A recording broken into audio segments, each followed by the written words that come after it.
Hey, what's up, guys? This is Reece from World Soccer Source.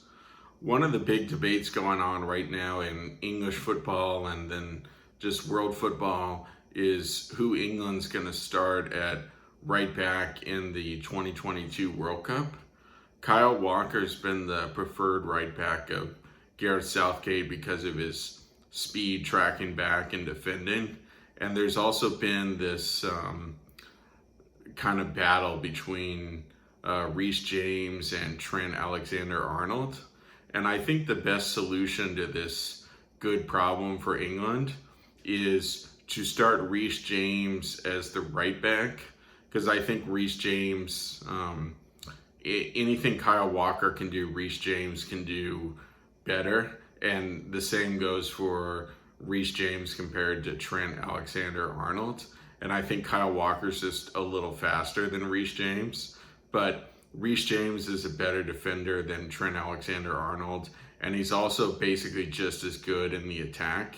And like Trent Alexander-Arnold, he can play as a midfielder because of his just passing and overall attacking skill and technical ability and how he plays. So I think what England and Gareth Southgate need to do to maximize their talent at this position is, like I said, to start Reece James at right back and then to have Trent Alexander-Arnold as one of the midfielders along with Declan Rice and Jude Bellingham. So if this would be either a three-man midfield or part of a diamond 4-4-2 formation. So this would be Declan Rice as the defensive midfielder, and then in front of him and, slightly to the right and left would be Jude Bellingham and then Trent Alexander-Arnold. And this would allow England to make use of Trent Alexander-Arnold's, passing ability, shooting ability, attacking ability, and have Reece James out there to do, similar stuff, but as a right back. And I think if England uses this, they have just a really strong, not only right flank, but also midfield, because the type of running and passing that Trent Alexander-Arnold and Jude Bellingham could provide in front of Declan Rice would be really almost too much for any midfield, or on par with the best midfield you could think of.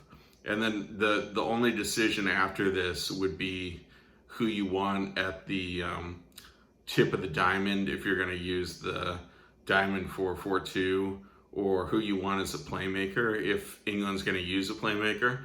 I think they should use one. And so even if they do a front three, you can have a 10 behind two forwards. So I think England should either have Mason Mount or Jack Grealish as the 10, or possibly have Mason Mount as the 10 and then Jack Grealish as a second striker and number 11 next to Harry Kane or Tammy Abraham. So I think England's just a really interesting team to follow, and they're a lot better than they've been in the past. Obviously, they did really well in the Euros, but the England of today is better than the England of like 10 years ago. So there's lots of debates and talking points around the England roster and starting lineup, like the right back one I've discussed. But I think it would be really interesting to see Reece James and Trent Alexander-Arnold in the lineup at the same time. And I think it's probably a good idea to have Trent Alexander-Arnold as the left central midfielder or the left box-to-box midfielder, as opposed to the right one, because I think he could possibly get in the way of Reece James. He might kind of start reverting back to kind of how he plays as a right back. And I think if he's on the left side of the midfield, he would be more, out of the way, and also give some coverage to Luke Shaw if Luke Shaw is the starting left back. So thanks everyone for tuning in. I'm going to do some more videos about England because of all